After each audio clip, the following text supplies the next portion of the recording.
students, this side Harsh Bhardwaj, welcome you all into the another amazing sessions of Code India। जैसा कि आप सभी को पता है कि CBSE ने सेशन 21 to 22 के लिए क्लास 6 to 8 में कोडिंग को इंट्रोड्यूस करा है और यही वो बुक है जो कि उन्होंने रिलीज करा है जिसका नाम है इंट्रोडक्शन टू कोडिंग। अभी तक हमने 6 के कुछ चैप्टर्स और 7 के कुछ चैप्टर्स कवर कर चुके हैं। अगर आपने अभी तक उन वीडियोस को नहीं देखा है तो प्लीज आई बटन पर आ रहे लिंक पर क्लिक कर आप उन वीडियो को देख सकते हैं। और उन वीडियोस को देखना इसलिए भी जरूरी है क्योंकि अगर आप वो वीडियो नहीं देखेंगे तो बहुत सारे concepts like variables, constants, operators, कुछ ऐसे कॉन्सेप्ट्स हैं जो अगर आप उन वीडियोस को पहले देख लेंगे और फिर इस वीडियो को देखेंगे तो आपको ज्यादा क्लैरिटी आएगी। वैसे अगर आप इस भी वीडियो को फुल कंसंट्रेशन के साथ देखते हैं तो सब कुछ समझ में आएगा। अगर आप इस चैनल पर पहली बार आए हैं तो प्लीज इस चैनल को सब्सक्राइब कर दीजिएगा और बेल नोटिफिकेशन आइकन को हिट कर दीजिएगा ताकि कोई भी इंपॉर्टेंट वीडियो आपसे मिस ना हो पाए। तो चलते हैं और डिस्कस करते हैं आज हमारा चैप्टर 1 और इस चैप्टर का नाम है कंडीशनल इन डिटेल्स। बेसिकली आज हम लोग कंडीशनल्स को डिस्कस कर रहे होंगे। हम लोग आगे बढ़ते हैं इस बुक की तरफ। तो ये उस बुक का फर्स्ट प्रीफेस है, फिर और आगे हम लोग बढ़ते हैं। क्योंकि आज क्लास 8 का फर्स्ट चैप्टर है तो सबसे पहले हम लोग डिस्कस करेंगे एथिकल प्रैक्टिसेस। सबसे पहले हम लोग क्या डिस्कस करेंगे? Ethical practices in coding. Coding में क्या क्या एथिकल प्रैक्टिसेस होती हैं हम लोग इसको थोड़ा जूम कर लेंगे ताकि आप लोग भी इसको इजीली पढ़ पाओ और समझ पाओ और उसके बाद हम लोग आगे बढ़ेंगे। तो एथिकल प्रैक्टिस में सिंपली यही समझाया गया है कि आप जैसे जैसे धीरे धीरे कोडिंग पढ़ते जाओगे वैसे वैसे आप डिफरेंट सॉफ्टवेयर्स बनाने लगोगे, एप्स बनाने लगोगे, वेबसाइट्स बनाने लगोगे, गेम्स बनाने लगोगे। तो जब भी आप ये करोगे तो ये एक मेजर पोर्शन ऑफ सोसाइटी को इम्पैक्ट करेगा। मतलब कि मिलियंस और बिलियंस ऑफ लोगों को आपका सॉफ्टवेयर में अगर दम है तो वो अफेक्ट कर सकता है। तो जब आपका सॉफ्टवेयर मिलियंस लोगों को अफेक्ट कर रहा होगा तो उस समय हमें दो चीजों का बहुत ख्याल रखना होगा। पहला है रिस्पेक्ट अदर प्राइवेसी। हमें दूसरों के प्राइवेसी का बहुत ही खास ख्याल रखना होगा। सपोज दैट कि आप कोई ऐप बनाते हैं और वो ऐप ऐसा है जो कि लोगों के कॉन्टैक्ट्स की परमिशन मांगता है, मैसेजेस की परमिशन मांगता है, गैलरीज की परमिशन मांगता है। सपोज आप कोई फोटो एडिटिंग ऐप ही बनाए तो वो गैलरी की परमिशन मांगता है। तो मतलब कि आप अपने सॉफ्टवेयर के हेल्प से किसी की भी गैलरी के डेटास को देख सकते हो, उसके साथ कोई भी छेड़छाड़ कर सकते हो। बट आपको इस बात का ख्याल रखना है कि आपके कारण किसी की प्राइवेसी जो है वो डिस्टर्ब ना हो रही हो। सभी की प्राइवेसी को हम लोग को रिस्पेक्ट करना है। और इंडियन आईटी एक्ट में ये एक बहुत बड़ा कानूनन जुर्म भी है। तो हमें जब भी ये सब हम पढ़ रहे हो, सीख रहे हो, तो हमें इस बात का ख्याल रखना चाहिए कि जैसे हमारी प्राइवेसी है वैसे सभी की प्राइवेसी है और सभी की प्राइवेसी उनको प्यारी होती है। इसलिए हम लोग दूसरे के प्राइवेसी को रिस्पेक्ट देना चाहिए। सेकंड पॉइंट आता है कुछ ऐसे डेटास होते हैं जो भी कॉन्फिडेंशियल है। उन कॉन्फिडेंशियल डेटास को हमें कॉन्फिडेंशियल ही रखना चाहिए, कभी भी पब्लिक नहीं करना चाहिए जब तक आपके पास अथॉरिटी नहीं हो। तो ये तो हो गया एथिकल प्रैक्टिस। ये आपको हमेशा माइंड में रखना जब भी आप कोडिंग कर रहे हो। ठीक है, क्लास 7 के बुक में भी कुछ एथिकल प्रैक्टिसेस बताई गई हैं और क्लास 6 के बुक में भी कुछ एथिकल प्रैक्टिसेस बताई गई हैं।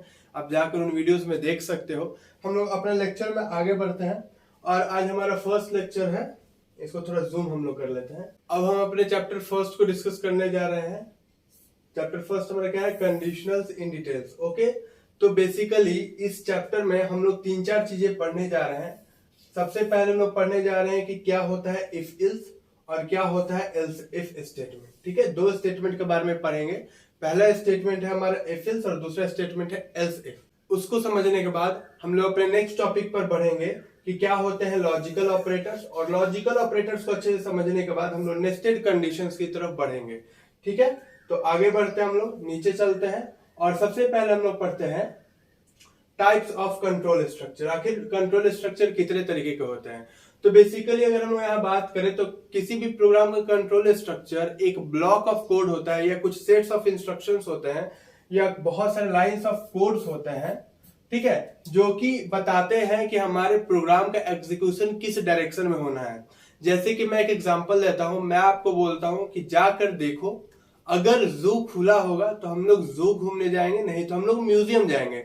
तो यहाँ पर आपको इंस्ट्रक्शन दी जा रही है कि आपको किस डायरेक्शन में एग्जीक्यूट करना है। अगर जू खुला होगा तो आपको जू की तरफ जाना है, अगर जू बंद होगा तो आपको म्यूजियम की तरफ जाना है। एक और एग्जांपल हम लोग ले सकते हैं। सपोज दैट कि आप कोई ईवीएम सॉफ्टवेयर को डिजाइन कर रहे हैं। हाँ, ईवीएम सॉफ्टवेयर जिससे कि इलेक्शन में वोटिंग कराई जाती है। तो ईवीएम मशीन में सबसे पहले देखा जाएगा कि आपकी एज क्या है। जब आपसे पूछा जाए कि आपकी एज क्या है तो आपको अपना वहां पर एज डालना होगा। जो भी आप एज वहां पर एंटर कर रहे होंगे अगर वो 18 से अधिक होगा आपको अलाउ किया जाएगा वोट देने के लिए, लेकिन अगर वो 18 से कम होगा तो आपको अलाउ नहीं किया जाएगा वोट देने के लिए। मतलब कि ये कि आपसे कुछ पीस ऑफ इंफॉर्मेशन, कुछ डेटाज को लेकर उस डेटाज को एनालाइज करने के बाद हमारा सॉफ्टवेयर डिसाइड कर रहा है कि आपको वोट देने दिया जाएगा या वोट देने नहीं दिया जाएगा। तो ठीक वही बात यहां पर भी की जा रही है कि सिंपली क्या होता है कि it is a basic decision making process. इस स्टेटमेंट के हेल्प से हम लोग बेसिक डिसीजन मेकिंग करते हैं कि ये काम करना है या ये काम नहीं करना है। तो जब भी हमें सॉफ्टवेयर के अंदर डिसीजन मेकिंग प्रॉपर्टी को ऐड करनी होती है, कभी भी हमको अपने कोड के अंदर डिसीजन मेकिंग प्रॉपर्टी को ऐड करना होता है, तो वहां पर हम लोग कंडीशनल्स का या कंट्रोल स्ट्रक्चर्स का यूज करते हैं। अब कंट्रोल स्ट्रक्चर जो है हमारे पास वो बेसिकली 3 टाइप के होते हैं। पहला होता है सीक्वेंशियल, दूसरा होता है सिलेक्शन या कंडीशनल, और तीसरा होता है आइट्रेशन। अब हम लोग एक एक करके इनके बारे में पढ़ते हैं। तो अगर हम लोग बात करें सीक्वेंशियल के बारे में, तो सीक्वेंशियल कंट्रोल स्ट्रक्चर में जो भी सेट्स ऑफ इंस्ट्रक्शंस लिखे होते हैं वो एक सीक्वेंस में एग्जीक्यूट किए जाते हैं। जैसे कि सपोज दैट अगर हम सीक्वेंशियल कंट्रोल स्ट्रक्चर लिख रहे हैं तो सीक्वेंशियल कंट्रोल स्ट्रक्चर का मतलब होता है कि पहले ये स्टेटमेंट एग्जीक्यूट किया जाएगा, फिर ये किया जाएगा, फिर ये किया जाएगा, फिर ये किया जाएगा, फिर ये किया जाएगा। तो यहाँ पर सीक्वेंशियल स्ट्रक्चर में आपके सारे सेट्स ऑफ इंस्ट्रक्शंस को एग्जीक्यूट किया जाता है। तो उस कोड के स्ट्रक्चर को हम लोग कहते हैं सीक्वेंशियल कंट्रोल स्ट्रक्चर। उस कंट्रोल स्ट्रक्चर को क्या बोलते हैं? Sequential control structure. अगर हम लोग बात करते हैं अपने सेकंड फॉर्म को सिलेक्शन या कंडीशनल के बारे में, तो जो सिलेक्शन या कंडीशनल कंट्रोल स्ट्रक्चर होता है वो हमारे प्रोग्राम में डिसीजन मेकिंग करता है कि आइदर इस स्टेटमेंट या इस ऑपरेशन को परफॉर्म करना है या किसी दूसरे स्टेटमेंट को एग्जीक्यूट करना है या किसी दूसरे ऑपरेशन को परफॉर्म करना है। ठीक है, जैसे कि हम लोग आगे अपने एग्जाम्पल में देख सकते हैं कि जब भी हमको अपने प्रोग्राम में पता करना होगा कि कोई नंबर इवन है या ऑड है, अगर हमें पता करना हो तो कोई भी नंबर इवन है या ऑड है, तो हम लोग क्या करते हैं, उस नंबर को 2 से डिवाइड देते हैं। अगर वो 0 के बराबर आ गया रिमाइंडर, अगर उसका रिमाइंडर 0 के बराबर आ गया तो इवन है, और अगर नहीं आया तो नंबर ऑड है। तो सिंपली अगर उसका जो रिमाइंडर या तो 0 आ गया या तो 1 आएगा, अगर 1 आ गया तो वो ऑड है। तो यहां से हम लोग सिंपली देख सकते हैं कि यहां पर भी हम लोग कंट्रोल स्ट्रक्चर का यूज कर सकते हैं। अगर हम लोग डिस्कस करें आइट्रेशन कंट्रोल स्ट्रक्चर के बारे में, तो आइट्रेशन कंट्रोल स्ट्रक्चर एक ऐसा कंट्रोल स्ट्रक्चर होता है जिसमें कि कुछ सेट्स ऑफ कोड्स लिखे होते हैं या ऐसे ब्लॉक ऑफ कोड्स लिखे होते हैं जो कि तब तक एग्जीक्यूट होते जाते हैं जब तक कोई दिया हुआ कंडीशन ट्रू होता है। तो मतलब कि सिंपली इसमें कोई दिया हुआ कंडीशन जब तक ट्रू रहेगा तब तक वो एक फिक्स्ड रिपीटेटिव वर्क करते जाते हैं। हम लोग आने वाले चैप्टर में, मोस्ट प्रोबेबली अगले चैप्टर में लूप्स पढ़ रहे होंगे, और लूप्स में हम लोग देखेंगे कि कैसे हम लोग आइट्रेशन कंट्रोल स्ट्रक्चर का यूज करते हैं। ठीक है, तो हम लोग चलते हैं पहले अपने कंडीशनल स्ट्रक्चर को पढ़ते, क्योंकि ये जो चैप्टर है वो बेसिकली कंडीशनल्स का है। तो हम लोग देखते हैं कि कंडीशनल्स क्या होते हैं। तो हमारे कंडीशनल स्ट्रक्चर में सबसे पहला स्टेटमेंट जो हमको पढ़ना है वो स्टेटमेंट है इफ एल्स, और दूसरा स्टेटमेंट जो हमको पढ़ना है एल्स इफ स्टेटमेंट। यही 2 स्टेटमेंट हमको पढ़ने हैं हमारे कंडीशनल स्टेटमेंट में। तो समझते हैं कि आखिर क्या होता है इफ एल्स स्टेटमेंट, इसको कैसे यूज करते हैं, और क्या होता है एल्स इफ स्टेटमेंट, उसको कैसे यूज करते हैं। ठीक है, तो यहाँ पर हमें एक एग्जाम्पल दिख रहा होगा। सपोज दैट हम एक वेरिएबल बनाते हैं ए को हम लोग वैल्यू असाइन करते हैं 34। अब हम लोग लिखते हैं कि अगर इफ a डिवाइडेड बाई 2 का रिमाइंडर अगर 0, मैंने पहले भी बताया है कि ये जो है ये मॉड्यूलर का साइन होता है। अगर कहीं लिखा हुआ है a modular 2 is equal to 0, इसका मतलब होता है कि a में जो भी डेटा स्टोर है उस डेटा में अगर हम 2 से डिवाइड देंगे तो उसका रिमाइंडर क्या आएगा, उसका रिमाइंडर 0 आएगा। ठीक है, तो अगर ऐसा होता है इफ स्टेटमेंट क्या है कि अगर a में 2 से डिवाइड देने के बाद अगर रिमाइंडर 0 आता है तो प्रिंट कर दीजिए द नंबर इज इवन। और तो इस मतलब क्या होता है, नहीं तो, मतलब कि इफ मतलब अगर a में 2 से डिवाइड देने पर 0 आ जाए रिमाइंडर तो आपको प्रिंट कर देना है नंबर इज इवन। नहीं तो अगर ऐसा नहीं होता है, इल्स मतलब नहीं तो आपको प्रिंट करना है द नंबर इज ऑड। ठीक है, तो सिंपली इफ और इल्स स्टेटमेंट का यही सिंटेक्स होता है कि हम लोग सिंपली पहले इफ लिखते हैं, हम लोग इफ के अंदर एक स्टेटमेंट लिखते हैं। अगर ये कंडीशन ट्रू होता है तो हम लोग एक खास स्टेटमेंट को एग्जीक्यूट कराते हैं, और ये स्टेटमेंट गलत होता है तो इल्स में कुछ स्टेटमेंट लिखा रहता है, हम लोग इसको एग्जीक्यूट कराते हैं। हम लोग अभी इसको फ्लो चार्ट से भी समझते हैं, फ्लो चार्ट की हेल्प से कि कैसे हो सकता है। पहले हम लोग इसको जूम कर लेते हैं। तो बोला गया है कि इफ एल्स स्टेटमेंट में 3 स्टेटमेंट होता है। इफ एल्स स्टेटमेंट में 3 स्टेटमेंट होता है। पहला होता है इवेल्युएशन स्टेटमेंट। पहला क्या होता है? पहला होता है इवेल्युएशन स्टेटमेंट। इवेल्युएशन स्टेटमेंट क्या होता है? वो कंडीशन जो चेक करी जाती है। जैसे कि पिछले एग्जांपल में एक कंडीशन था कि अगर a को 2 से डिवाइड दिए तो रिमाइंडर क्या आएगा? रिमाइंडर 0 आएगा या 0 नहीं आएगा। तो a को 2 से डिवाइड देने के बाद रिमाइंडर 0 आएगा, ये कंडीशन है। अगर ये कंडीशन ट्रू हुई तो एक खास स्टेटमेंट परफॉर्म किया जाएगा, और अगर ये स्टेटमेंट गलत हुई तो किसी खास ऑपरेशन या स्टेटमेंट को परफॉर्म किया जाएगा। ठीक है, तो सिंपली यहां पर जो कंडीशन हमारी होती है जिसको हर एक स्टेप में चेक किया जाता है, उस स्टेटमेंट को हम लोग कहते हैं इवेल्युएशन स्टेटमेंट। उसके बाद एग्जीक्यूशन स्टेटमेंट किसको कहते हैं? अगर हमारा दिया गया कंडीशन ट्रू पाया जाता है तो जिस स्टेटमेंट को हम लोग एग्जीक्यूट करते हैं या जिस ऑपरेशन को हम लोग परफॉर्म कर रहे होते हैं, उस स्टेटमेंट को हम लोग कहते हैं एग्जीक्यूशन स्टेटमेंट। और अगर हमारा दिया गया कंडीशन फॉल्स पाया जाता है, गलत पाया जाता है, तो उस समय जो हमारा स्टेटमेंट परफॉर्म किया जा रहा होता है उसको हम लोग कहते हैं एल्स एग्जीक्यूशन स्टेटमेंट या एल्स एग्जीक्यूशन ब्लॉक। तो आई थिंक ये बहुत हद तक क्लियर हो चुका होगा। अब हम लोग इसको पिक्टोरियल डायग्राम से पढ़ते हैं। जब हम क्लास 6 का फर्स्ट लेक्चर लिए थे तो उसमें हम डायग्राम बनाना सिखाए थे कि कैसे भी किसी भी कोड का फ्लो चार्ट कैसे बनाते हैं, स्यूडो कोड कैसे प्रिपेयर करते हैं। शायद क्लास 6 से क्लास 7 में हम सिखाए थे। तो अगर आपने उस वीडियो को नहीं देखा है तो ऊपर आई बटन पर आ रहे लिंक पर क्लिक कर आप उस वीडियो को देख सकते हैं। तो इस हम लोग चार्ट को डिस्कस करते हैं कि सबसे पहले हम लोग अपने कोड को स्टार्ट किए, उसके बाद हम ये कंडीशन थ्रो किए, is the number is divisible by 2। ये कंडीशन है कि क्या नंबर 2 से डिविजिबल है। ठीक है, क्या नंबर 2 से डिविजिबल है या किसी भी नंबर को 2 से डिवाइड देने के बाद रिमाइंडर 0 आ रहा है। ये दोनों स्टेटमेंट सेम है। या तो हम बोले कि क्या कोई नंबर 2 से डिविजिबल है, या हम बोले कि क्या किसी नंबर को 2 से डिवाइड देने के बाद रिमाइंडर 0 आ रहा है। दोनों एक ही बात है। तो ये हमारा क्या हुआ? ये हमारा हुआ कंडीशन स्टेटमेंट। ठीक है, ये हमारा क्या हुआ? कंडीशन स्टेटमेंट, मतलब कि ये कंडीशन है। अब अगर ये कंडीशन ट्रू पाया जाता है तो इस स्टेटमेंट को एग्जीक्यूट किया जाता है। तो ये हो गया एग्जीक्यूशन स्टेटमेंट। और अगर हमारा कंडीशन स्टेटमेंट गलत होता है तो ये स्टेटमेंट को एग्जीक्यूट किया जाता है। इसको बोलते हैं एल्स एग्जीक्यूशन ब्लॉक या एल्स एग्जीक्यूशन स्टेटमेंट। और ये जो है हमारे, इसको क्या बोलते हैं? इसको बोलते हैं इवेल्युएशन स्टेटमेंट। इवेल्युएशन स्टेटमेंट मतलब कि जिस स्टेटमेंट को इवेल्युएट करना है। तो आई थिंक यहां तक अभी तक आपको इफ और एल्स स्टेटमेंट क्लियर हो चुका होगा। लेकिन एक स्टेटमेंट और होता है एल्स इफ। ठीक है, उसको डिस्कस करते हैं कि जब इफ और एल्स में सारे कंडीशंस कवर हो जा रहे थे तो एल्स इफ की क्या जरूरत पड़ी। तो सीखते हैं कि यहां पर तो 2 स्टेटमेंट थे हमारे पास, या तो a 2 से डिविजिबल होगा या तो a 2 से डिविजिबल नहीं होगा। केवल 2 ही कंडीशन था कि कोई भी नंबर जो या तो 2 से डिविजिबल होगा या तो 2 से डिविजिबल नहीं होगा। लेकिन कई बार हमारे लाइफ में ऐसा मोड आता है जहां पर 2 से अधिक कंडीशन होते हैं। जैसे कि अगर 2 नंबर को हमें कंपेयर करना होगा, सपोज दैट कि हमारे पास 2 नंबर है, एक नंबर है a, एक नंबर है b। इन दोनों को कंपेयर करना है तो कितने केस बन सकते हैं? केस 1 होगा कि a जो है b से बड़ा होगा। दूसरा केस क्या आएगा? a जो है वो b के बराबर होगा। और तीसरा केस है कि a जो है वो b से छोटा होगा। तो यहां पर हमारे पास 3 केस है। तो जब हमारे पास 3 केस है तो यहां पर हमें इफ, एल्स इफ और एल्स तीनों स्टेटमेंट का यूज करना है। अभी हम लोग एग्जांपल से देखते हैं इसको। अभी यहां पर हमारा एग्जांपल है, इस एग्जांपल से हम लोग देखते हैं। हमारा a का वैल्यू दिया हुआ है 34, हमारा a का वैल्यू दिया हुआ है 34, हमारा a का वैल्यू दिया हुआ है 34 और b का भी वैल्यू दिया हुआ है 34।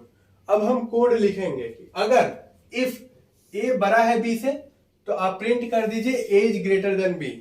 अगर a बराबर है b के तो यहां पे क्या लिखेंगे? Else if. ठीक है, क्या लिखेंगे? Else if.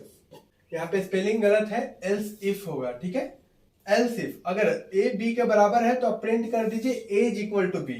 और अगर ना तो a ग्रेटर देन b है, ना तो a b से बड़ा है, ना तो a b के बराबर है, अगर इसके अलावा कोई कंडीशन है तो सिंपली आप प्रिंट कर दीजिए a is less than b, क्योंकि इसके बाद केवल एक ही कंडीशन बचता है कि a जो है वो b से छोटा होगा। तो आपने देखा कि जहां पर एक से अधिक कंडीशन की जरूरत पड़ी वहां पर हम क्या यूज किए, इल्स इफ, मतलब कि हम लोग शुरुआती कंडीशन में यूज करेंगे इफ, लास्ट में यूज करेंगे एल्स, और बीच में जितने भी बीच के कंडीशन होंगे उन सभी में हम एल्स इफ यूज करेंगे। अभी हम लोग चलते हैं अपने कंप्यूटर स्क्रीन पर और ये दोनों एग्जांपल को हम लोग एग्जीक्यूट करके देखते हैं। Hello students, welcome to our laptop screen. अभी तक हम लोगों ने जो भी एफ और एल्स स्टेटमेंट पढ़ा है बस उसको हम लोग प्रैक्टिकल कर देख रहे होंगे, और यहाँ पर हम लोग C++ लैंग्वेज को यूज़ कर रहे होंगे। अगर आपको C++ लैंग्वेज आती है तो ठीक है, नहीं तो अभी अगर मैं बेसिक सिखाऊंगा, आप अभी भी अगर ध्यान से देखोगे तो आपको सब कुछ समझ में आ जाएगा। ठीक है, आप ये सब छोड़ दो, ये सब कुछ सिंटेक्स होते हैं। बस आप देखो कि हमने एक वेरिएबल a को डिफाइन करा जो कि इंट टाइप का है, मतलब कि इस वेरिएबल में केवल एक इंटीजर को ही डाला जा सकता है। तो सपोज हमने एक वेरिएबल बनाया a जिसमें कि हमने 34 को स्टोर कर दिया या असाइन कर दिया। फिर हमने इफ़ स्टेटमेंट को यूज़ करा और हमने बोला कि अगर a को 2 से डिवाइड देने के बाद a मॉड्यूलर 2 का मतलब होता है कि a को 2 से डिवाइड देने के बाद क्या रिमाइंडर आया, रिमाइंडर क्या हुआ, वो a मॉड्यूलर 2 के बराबर होता है। तो a modular 2 is equal to 0 का मतलब है कि a में 2 से डिवाइड देने के बाद अगर 0 आ जाता है तो हमारा सिस्टम जो है प्रिंट करेगा it is a even number, और अगर ऐसा नहीं होता है तो हमारा सिस्टम प्रिंट कर देगा it is a odd number. ठीक है, इफ़ मतलब अगर a में 2 से डिवाइड देने के बाद 0 आता है तो सी आउट मतलब कि प्रिंट करना है it is a even number. Indel दिया गया है ताकि हमारा लाइन ब्रेक हो जाए और जो भी अगला रिजल्ट है वो अगले लाइन में प्रिंट हो। इल्स मतलब कि अगर ऐसा है तो ये प्रिंट होगा, इल्स मतलब नहीं तो क्या प्रिंट होगा, ऑड नंबर प्रिंट होगा। हम लोग इसको रन कर देख लेते हैं। तो जैसे हम लोग रन करते हैं इसको तो यहाँ पर हमारा लिख कर आया है कि it is a even number. क्यों? क्योंकि ए का वैल्यू 34 था तो 34 तो इवन होता ही है। लेकिन अगर इसको हम लोग चेंज करके 37 कर देते हैं और फिर हम अपने प्रोग्राम को रन करते हैं तो यहाँ पर प्रिंट होकर आ गया it is a odd number. ये एक ऑड नंबर है। क्यों? क्योंकि 37 को जब हम लोग 2 से डिवाइड देंगे तो रिमाइंडर 0 नहीं आएगा, 1 आएगा। तो 1 आएगा तो ये 0 के बराबर तो है नहीं, तो इसलिए इल्स वाला स्टेटमेंट एक्सिक्यूट किया जाएगा। ठीक है, तो इसका मतलब कि जो भी हमने अभी तक पढ़ा समझा वो सही था। अब इसके बाद हम लोग आ जाएंगे अपने दूसरे एल्स इफ स्टेटमेंट के क्वेश्चन पर, जहाँ पर हम लोगों को कंपैरिजन सीखना है। तो यहाँ पर भी हम लोग दो वेरिएबल बनाते हैं, एक वेरिएबल ए और एक वेरिएबल बी।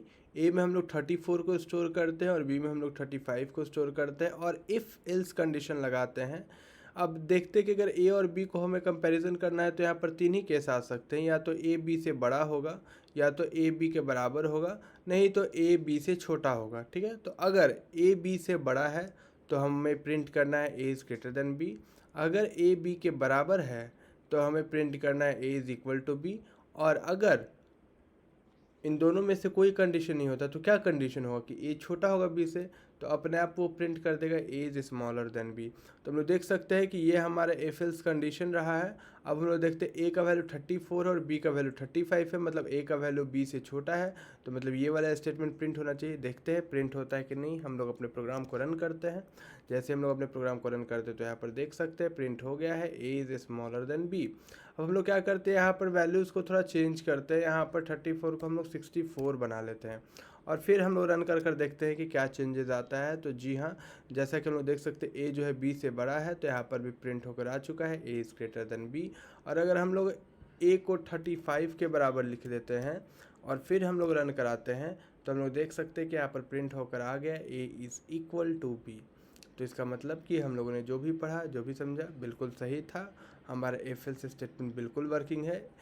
जो ये हमारा एल्स इफ स्टेटमेंट है, किसी भी स्टेटमेंट को शुरू करने के लिए एफ मतलब फर्स्ट कंडीशन को हम लोग एफ में लिखते हैं और बीच में जितने भी सब्सिडियरी कंडीशन होते हैं उनको हम एल्स इफ में लिखते हैं, और उन सारे कंडीशंस के अलावा जो कंडीशंस बच गए वो अपने आप एल्स स्टेटमेंट में आ जाते हैं। आई थिंक यहाँ तक सब कुछ क्लियर होगा। अब हम लोग अपने लेक्चर में आगे बढ़ते हैं। यहाँ पर हमारा कंडीशनल स्टेटमेंट खत्म हुआ। अब इसके बाद हमें लॉजिकल ऑपरेटर पढ़नी है, बट उस लॉजिकल ऑपरेटर को पढ़ने से पहले यहाँ पर नीचे हमारे पास अगले पेज में हमारे पास एक एक्टिविटी दी गई है। हमारे पास एक एक्टिविटी दी गई है, मैं इसको जूम करके दिखा देता हूँ। यहाँ पर हमारे पास एक्टिविटी दी गई है एक, और अभी हम लोग उस हमारे पास एक एक्टिविटी दी गई है display a number is even और ऑड। तो हम लोग इस एक्टिविटी को भी परफॉर्म करेंगे। इस एक्टिविटी को परफॉर्म करने के लिए आप स्क्रैच का भी यूज कर सकते हैं, code.org का भी यूज कर सकते हैं और माइनक्राफ्ट एजुकेशनल एडिशन का भी यूज कर सकते हैं। मैं यहाँ पर इस एक्टिविटी को परफॉर्म करने के लिए code.org यूज करूंगा, जहां पर मैं एक सिंपल एक ऑड इवन ऐप बना रहा हूँ जिसमें कि हमें पता चलते रहेगा कि कोई भी नंबर ऑड है या इवन है। तो बेसिकली हम एक code.org के हेल्प से एक ऐसा ऐप बनाना सीख रहे हैं जो कि हमें बताएगा कि हमारा कोई भी डाला गया नंबर ऑड है या इवन है। तो चलिए देखते हैं उस एक्टिविटी को। अब हम लोग अपने ऑड इवन एक्टिविटी जो कि हमारे बुक में दी गई थी उसको code.org के हेल्प से हम लोग सीखेंगे। इसमें हम लोग बेसिकली code.org के ऐप लैब फीचर की हेल्प से एक ऑड इवन वर्चुअल ऐप बनाएंगे, जिसमें हम लोग कोई भी नंबर डालेंगे तो वो ऐप बताएगा हमें कि वो नंबर ऑड है या इवन है। आई थिंक ये आपके लाइफ का सबसे फर्स्ट और सबसे बेसिक ऐप होने जा रहा है। सो बी एक्साइटेड फॉर डैट। इसके लिए हमें गूगल पर जाकर सर्च करना होगा code.org। जैसे ही हम code.org सर्च करेंगे तो इस टाइप का इंटरफेस हमारे सामने आ जाएगा। इसके बाद हमें आप चाहो तो अपना ईमेल और यूजर नेम पासवर्ड से साइन इन भी कर सकते हो अगर आपका अकाउंट है तो, और अगर नहीं है अकाउंट तो आप क्रिएट एन अकाउंट भी कर सकते हो। मैंने गूगल से लॉगिन कर रखा है तो सीधे मैं कंटिन्यू विथ गूगल पर क्लिक कर हर्ष भारद्वाज पर क्लिक करूंगा और मेरा अकाउंट ओपन हो जाएगा।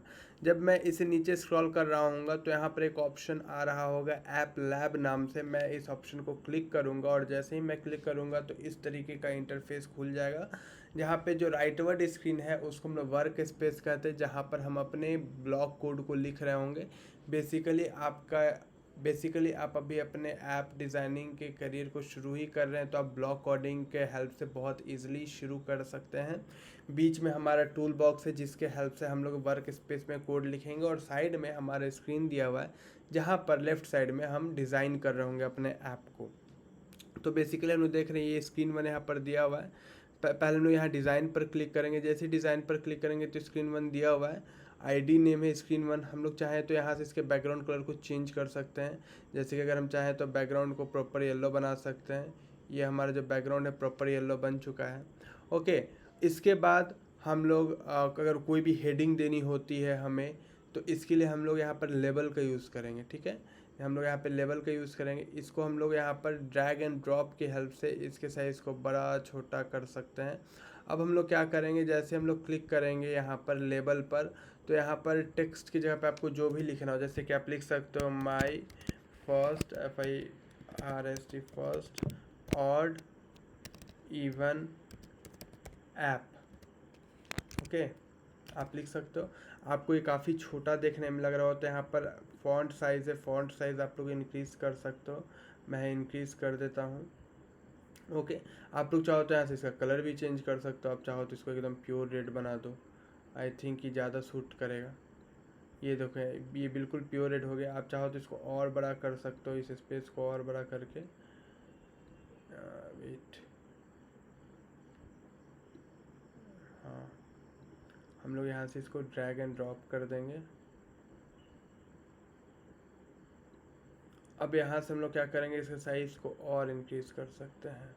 हाँ, इसके बाद हम लोग टेक्स्ट अलाइनमेंट जो इसको लेफ़्ट से सेंटर में कर देंगे और अच्छा लगेगा। इसके बाद हमें क्या करना है कि हमें एक टेक्स्ट इनपुट एरिया बनाना है जहाँ पर हम लोग अपने नंबर को इनपुट कर रहे होंगे। हमने एक एरिया बना दिया, इसी के अंदर हम अपने रिक्वायर्ड नंबर को डालेंगे और यहीं पर हमारा नंबर चेक होगा कि वो नंबर ऑड होगा या इवन होगा। तो बेसिकली यहाँ पर प्लेस होल्डर लिख रहे हो। प्लेस होल्डर में आप चाहते हैं कि कोई भी टेक्स्ट डालने से पहले जो भी टेक्स्ट हमें दिखे उसे हम लोग प्लेस होल्डर बोलते हैं। जैसे कि इंटर योर नंबर हम लोग यहाँ पर ऐसे लिख दिए। यहाँ पर हम लोग इसके भी साइज़ को थोड़ा इंक्रीज़ कर लेंगे, काफ़ी छोटा है ये। इंटर योर नंबर इस तरीके से हम लोग लिख लिए। इसके जो टेक्स्ट अलाइनमेंट है इसको भी हम लोग सेंटर कर लेंगे। इसके बाद हम लोग क्या करेंगे, एक बटन बनाएंगे जो कि जिसका काम होगा चेक करना। यहाँ पर हम लोग एक बटन बना दिए। अब इस बटन पर जैसे ही क्लिक करेंगे तो हम लोग यहाँ पर बटन का नाम चेंज करके चेक कर सकते हैं। जैसे ही हम लोग चेक बटन पर दबाएंगे, वैसे ही हमारा जो भी अंदर नंबर यहाँ पर हम डाले हुए होंगे हमारा ऐप बता देगा कि ये नंबर जो है वो ऑड है या इवन है। तो ये तो हमारा हो गया डिज़ाइनिंग सीन। हमने अपने ऐप को अच्छे से डिज़ाइन कर लिया। अब बारी आती है कि अब ये अभी जो है ये ऐप बिल्कुल काम नहीं कर रहा होगा। ठीक है, जैसे ही आप रन करोगे तो आप यहाँ पर कोई भी नंबर डाल सकते हो, कोई भी नंबर डाल सकते हो, लेकिन जब आप चेक बटन पर दबाओगे तो ये हमारा ऐप बिल्कुल वर्किंग नहीं है। वर्किंग इसलिए नहीं है कि अभी हमने फ्रंट एंड डेवलप करा है। ओके, मतलब कि बेसिकली अभी हमने ऐप को बस डिज़ाइन करा है, बट इसका कोड नहीं लिखा है, जिसके वजह से ये ऐप जो है किसी इंस्ट्रक्शंस को फॉलो ही नहीं कर पाएगा। तो चलते हैं अब अपने कोड की तरफ। हम लोग किसी भी फंक्शन, हम चाहते हैं कि ये जो चेक बटन है ये अपने आप में एक फंक्शन परफॉर्म करे, एक इवेंट परफॉर्म करे, और इवेंट क्या होगा, ऑड या इवन नंबर को चेक करना। तो इसके लिए हम लोग ऑन इवेंट ब्लॉक का यूज़ करते हैं, और ये इवेंट हम चाहते हैं कि तब परफॉर्म हो जब हम बटन को प्रेस करें। ठीक है, जब हम अपने बटन को प्रेस करें। अच्छा, एक बात और है कि जब हम डिज़ाइन में आते हैं तो हमारा नंबर ऑड है या इवन है ये भी तो कहीं लिख कर आना चाहिए ना। तो लिखने के लिए हम लोग एक यहाँ पर लेबल लगा देते हैं जो कि हमें बताएगा कि हमारा नंबर ऑड है या इवन है। ठीक है, अब हम लोग क्या करते हैं, इसके साइज़ को थोड़ा बड़ा कर लेते हैं क्योंकि हमारा जो रिज़ल्ट है वो थोड़ा बड़ा दिखना चाहिए। कलर को भी हम लोग चेंज कर सकते हैं, बट कोई ख़ास ज़रूरत है नहीं, फिर भी कर लिए। अलाइनमेंट को भी हम लोग सेंटर में रख लेते हैं। इसके बाद ये जो टेक्स्ट लिखा हुआ है इसको हम लोग हटा देते हैं क्योंकि यहाँ पर हमारा क्या आएगा, रिज़ल्ट आएगा। ठीक है, हमारा यहाँ पर रिज़ल्ट आएगा, तो इसके आईडी को हम नाम दे देते हैं रिज़ल्ट। ठीक है, हमारा जो भी नंबर है वो ऑड है या इवन है वो हम लोग का इसी बॉक्स के अंदर प्रिंट होगा। ओके, अब हम लोग कोड में आते हैं। अब ये इवेंट कब परफॉर्म होगा, जब हम इस बटन को क्लिक करेंगे। ठीक है, तब हमारा ये जो इवेंट परफॉर्म होगा। अब बेसिकली आपको समझ में आ रहा होगा कि अभी हमने पढ़ा था कि ऑड और इवन में इफ़ और इल्स स्टेटमेंट मतलब कि कंडीशनल स्टेटमेंट का यूज़ आता है। ठीक है, तो अब हम लोग क्या करेंगे, सबसे पहले यहाँ कंट्रोल स्ट्रक्चर में देखिए, यहाँ कंट्रोल स्ट्रक्चर से रिलेटेड देखिए, कंट्रोल स्ट्रक्चर में लूप भी है, फॉर लूप है, वाइल लूप है, और इफ़ इल्स स्टेटमेंट भी मौजूद है। तो हम लोग यहाँ से इफ़ स्टेटमेंट को यहाँ से कैरी कर लेंगे, और यहाँ जब प्लस में दबाएंगे तो अपने आप इल्स स्टेटमेंट भी हमको मिल जाएगा, और यहाँ पर जब माइनस दबाएंगे तो केवल इफ़ स्टेटमेंट मिलेगा। तो हम लोग इफ़ इल्स स्टेटमेंट के ब्लॉक को यहाँ से कैरी कर लेंगे कंट्रोल सेक्शन में से। अब इसके बाद हम लोग क्या करना है, बेसिकली कंपेयर करना है कि कोई भी नंबर 2 से डिविजिबल है या नहीं है। मैथ सेक्शन में आएंगे और सबसे पहले हमें क्या करना है कि ये जो टेक्स्ट इनपुट एरिया है इसमें 2 से डिवाइड करना है और उसको 0 से इक्वेट करना है कि वो 0 से इक्वल है कि नहीं। तो सबसे पहले हम लोग इक्वल टू वाले पोजीशन को यूज़ कर लेंगे और उसके बाद हम लोग मॉडुलर वाले ब्लॉक को यूज़ कर लेंगे। अब हम लोग को यहाँ क्या करना है, हम लोगों को इस साइड तो 2 होगा, इस साइड तो 2 होगा, और इस साइड क्या होगा, हमारा 0 होगा। इस साइड हमारा 0 होगा, मतलब कि यहाँ जो इंटीरियर नंबर में जो टेक्स्ट इनपुट एरिया, इस टेक्स्ट इनपुट एरिया में जो भी नंबर होगा उसको हम लोग 2 से डिवाइड करेंगे और वो 0 के बराबर होना चाहिए। तो यहाँ पे हम लोग किस ब्लॉक का यूज़ करेंगे, यहाँ पर हम लोग गेट नंबर का, यूआई कंट्रोल में आएंगे तो गेट नंबर का हम लोग यहाँ पर यूज़ कर रहे होंगे। गेट नंबर हमको यहाँ मिल गया। गेट नंबर जैसे हम लोग रखेंगे तो बोले कि आखिर कौन सा नंबर हमको चाहिए। ठीक है, तो हम बोले कि भाई साहब ये जो इंटर योर नंबर है ये इसका आईडी जो है वो टेक्स्ट इनपुट 1 था।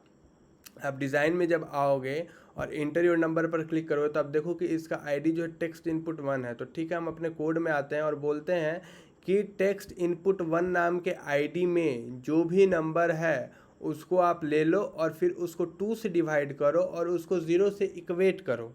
ठीक है, अब हम क्या करेंगे, स्टेटमेंट रन करेंगे कि अगर वो 0 के बराबर होता है तो क्या करना है। तो जो भी हमको प्रिंट कराना है ना वो हम सेट टेक्स्ट के हेल्प से करेंगे। यहाँ पे हमको सेट टेक्स्ट दिख रहा है, सेट टेक्स्ट के हेल्प से करेंगे। जो भी मतलब कि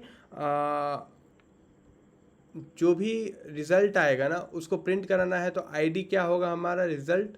ठीक है, और उसमें टेक्स्ट क्या होगा, it is a even number, it is a even number. Okay, और ठीक इसी तरीके से कि अगर वो जो टेक्स्ट इनपुट में जो भी नंबर था अगर वो 2 से डिविजिबल होता है बट उसका रिमाइंडर 0 के बराबर अगर नहीं होता है, एल्स में भी हम लोग क्या करेंगे, सेट टेक्स्ट को डालेंगे और यहाँ पर हम लोग क्या प्रिंट कराएंगे, यहाँ पर हम लोग प्रिंट कराएंगे आईडी सेलेक्ट कर लेंगे, रिज़ल्ट, और यहाँ पर हम लोग प्रिंट कराएंगे it is a odd number, it is a odd number. अब हम लोग ये हमारा कोडिंग हो चुका है कंप्लीट। अब हम लोग चेक कर लेंगे, इसको रन करके देखेंगे। इंटर योर नंबर, 56745898, ये हमारा नंबर है। हम लोग जैसे चेक पर क्लिक करेंगे तो क्या बोल दिया, it is a even number. आपको दिख रहा होगा कि ये दिखा दिया कि it is a even number. और अगर यहीं पर हम लोग 8 के जगह पर अगर 9 करते हैं और फिर चेक करते हैं तो यहाँ पे लिख दिया कि it is a odd number. आपको सिंपली क्या करना है कि यहाँ पर शेयर पर क्लिक करना है, इस प्रोजेक्ट के लिंक को कॉपी करना है, और अगर आप इसको ओपन करते हैं तो आपको सिंपली इस तरीके से ये केवल ऐप खुलकर मिल जाएगा और आप इस ऐप को यूज़ कर सकते हैं। सिंपली आप कोई भी नंबर अपने मन से डाल दें और पूछें इससे चेक बटन पे कि क्या ये इवन है या ऑड है, तो ये बता देगा कि ये ऑड है या इवन है। तो कॉन्ग्रेचुलेशन, शायद आप अपने लाइफ का फर्स्ट ऐप बना चुके हैं जो कि वर्चुअल मोड में code.org के वेबसाइट पर सेव रहेगा। आगे आने वाले टाइम में हम लोग सीखेंगे कि इस ऐप को API में कन्वर्ट करके प्ले स्टोर पर हम कैसे पोस्ट कर सकते हैं, बट वो काफ़ी सेशंस बाद हम लोग सीखेंगे जब हम लोग ऐप बनाने में एक्सपर्ट हो चुके होंगे। अभी के लिए इतना ही गाइस। अगर आपको ये वीडियो अच्छा लगा तो प्लीज़ इस वीडियो को अपने फ्रेंड्स के साथ शेयर करें और लाइक करें। और अगर आप चाहते हैं कि code.org पे मैं एक पूरा सीरीज़ लाऊं जहां पर मैं डिफरेंट ऐप बनाना आपको सिखा रहा हूँगा, तो आप प्लीज़ कमेंट सेक्शन में हमें बताएं कि आपको ये सीरीज़ चाहिए या नहीं चाहिए। Okay students, thank you for watching.